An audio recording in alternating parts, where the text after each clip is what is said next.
that skill of making people laugh has been very, very beneficial to me over the years. But again, was the source of all of my problems. You're not just talking in class and getting in trouble. You're shouting out something funny. Everybody laughs, and then the teacher calls you disruptive, right? So what you get paid to do now is exactly what you got kicked out of art class for. Yes, and that's the fundamental thing of the freak factor. And you were called the mouth, and then you did 35 years in broadcasting. It's a very simple message, except most people haven't heard it or don't believe it. It's I get paid to do the thing that people spent their entire life trying to keep me from doing. Like I got to speak at this huge event. It was at a university. It was speaking to teachers all throughout this entire school district. There were 6,000 people there. They did an amazing thing. The superintendent came out and had a marching band and did like a little play, I think some kind of play on Hamilton. Like they really did this up. And so I'm down on the floor of the basketball stadium and there's 6,000 people. It wasn't full, like it wasn't all the way around, but it's this big wall of people, just straight up. And I took video of it and I took pictures and I posted it online. And my mom got on Facebook. It was like, what a blessing that you get to share your gifts with the world. And I was like, well, somebody wasn't calling them blessings for the first, 18 years of my life. It was no talking in the car, stop goofing around, stop getting in trouble in class. There wasn't ever a hint that this was going to be a good thing. And so I think your story is the kind that I'm excited about telling. And it's part of what I tell in my speeches. And there's so many of them. And yet it's still not, oh, well, that's an exception. Oh, well, most people that's not going to happen for. Well, most people are just going to need to learn how to shut their mouth and all those kinds of things. Instead of just saying, well, no, that should be the model. Find that one thing. You didn't have to be good at, well, actually, there were no classes for broadcasting. So you could have literally been bad at English, science, math, art, gym. You didn't even need to be computer. You didn't need to be good at one of the classes to be good at broadcasting, right? Maybe speech class or something, but even that. So we get so hung up on, and that's the conformity. You need to be good at all these things or you'll never succeed. And it's like you actually, in college, you might major and then you need to be good at one of the classes, but you stop needing to be good at any of the rest of them. Peter Jennings, one of the greatest television journalists of all time, didn't even graduate from high school. Yeah.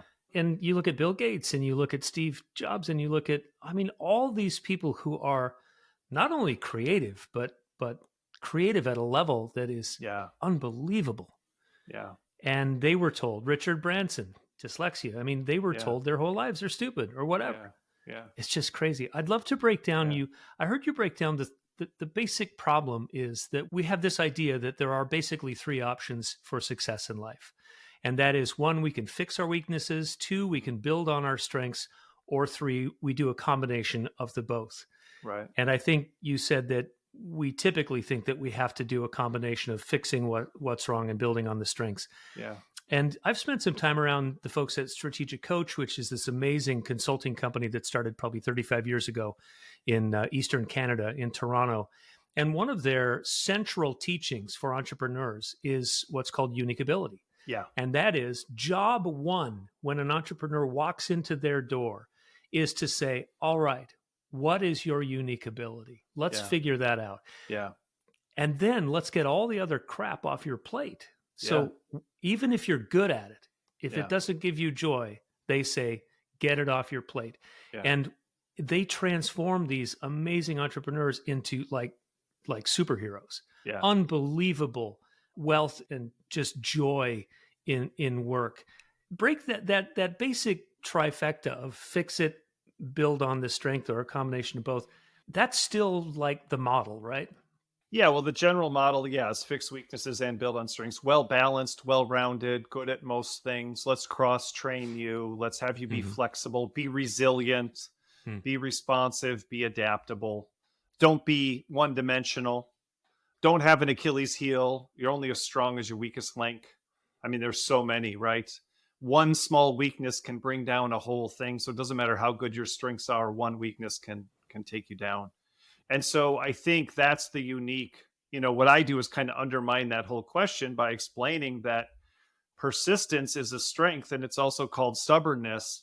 And so you can't be more persistent and less stubborn in 2024. That's not how that works. So once you recognize they're intertwined, you realize the impossibility of fixing weaknesses and building on strengths. And then I also, if the weakness is also a strength, then why would you want to fix it? You don't need to fix it. You want to take advantage of the upside, find the way to productively use it. And so, yes, you want to build on strengths, but I think one of the reasons that more people don't follow the Gallup methodology, which is to build on strengths, is because they are still worried about those weaknesses. So I try to just put that weakness in context. Instead of it's this random thing over here that you're not good at and you could fix while still mostly building on your strengths. Sure, I get it. I'm going to build mostly on my strengths, but I do need to go work on this. No, you don't. It's the exact thing. For years, I would tell this story, and I still do, about Adventurous Al and Librarian Lucy, and I talk about their strengths and weaknesses. And Al's strength and weakness is that he's spontaneous, but he's impulsive. And for years, I've been saying that if you meet somebody and you're dating and you meet somebody and you tell your friends, I met somebody who's spontaneous, they'll say, congratulations. If you say I met somebody who's impulsive, they'll say, be careful. And for years, what I said, because I'm trying to get people to acknowledge this reality, and there's resistance to it that, well, I don't know if the weaknesses are also strengths. I said, spontaneous means to do things without planning or forethought. And guess what impulsive means? It means to do things without planning or forethought. So how come spontaneous is a good word and impulsive is a bad word? How come it's bad to be impulsive, but it's good to be spontaneous? And I always told people you could look it up to see that I'm not making this up. Like, this is just definitions. And I've been saying that for 10 years. And finally, one day I just opened up the dictionary app on my phone and I looked up spontaneous. And I'm not making this up. The definition of spontaneous was to do things impulsively. And the definition of impulsive was to do things spontaneously. Oh, man. And so that's the reality. And even, I mean, the reason my podcast is called the Imperfectionist Podcast is because we take perfection. Mark cares about perfection in broadcasting. And then we criticize him and go, Mark's a perfectionist. And everybody knows that means that Mark's got a problem and Mark can't deal with anything less than the best. And he might be a little bit of a diva and he's way too particular and he's way too concerned about the details. And he won't let anything go out unless he's dialed that sound in just the right way. And he takes too much time and he doesn't always hit his deadlines. You add IST to the word perfection and you turn it into a weakness. And so we love to take positive qualities and make them negative qualities, even though it's still the same quality. And that's where I'm just on a mission to get people to see that and then see that if that's true, we need to live our lives in a different way, because fixing it isn't going to make things any better. It makes us average, mediocre, and invisible. It doesn't make us better. I think the founder of Strategic Coach, co-founder Dan Sullivan, one of his sayings is, if you work on your weaknesses, you're going to get good at being mediocre at something. Yeah. Yeah. And it's just folly. One thing you said that really... You're also going to have to keep doing it. So if I convince you that I'm good at Excel spreadsheets and I hate Excel spreadsheets and I trick you into hiring me to do Excel spreadsheets all day, then my reward is I get to do Excel spreadsheets all day. Yeah. Yeah. Wow. Totally. What a win. Well, I really won that one, The one thing that you said that really crystallized all this is on one of your podcast episodes, you said, I haven't changed who I am. I've changed where I am. I haven't changed the person. I've changed the place. Yeah. And I just thought that put a perfect bow on this whole thing, that you might be in the wrong place, right? If things are a struggle and you're not getting good feedback and everything's hard, you might have to go somewhere else, right? Yeah. Well, I mean, you did it with, you did, and fortunately you did. Right? What you could have done with college was, I'm not just bad at business school. You could have said, I'm not smart and I'm not good at school. And school success predicts life success. So therefore, I'm never going to make it. Right? Yeah. Instead, you switched to broadcasting. I had an employer tell me I wasn't a team player after, my previous employer had hired me for being independent. So I had a choice to make. Am I going to try to be a team player, or am I going to seek out opportunities to be independent?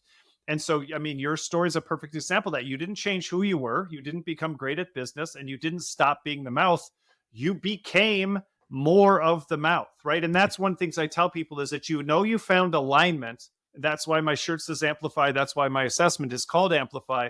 You found alignment when people start asking for more of what everybody used to tell you that you needed less of, right? When people are paying you, I mean, I feel like I overemphasize it, but it is outrageous. People pay me to do the thing that everyone else spent their whole life telling me to stop doing. It's not just like people will tolerate me at a party, or my coworkers let me go on and don't hassle me about it. People email me from Dubai and they say, will you fly across the world and we will pay you an outrageous amount? I can't believe it. Doing a paper route, working at Kmart, we'll pay you an outrageous amount of money to come say things to us. What a blessing. You get to share your gifts with the world.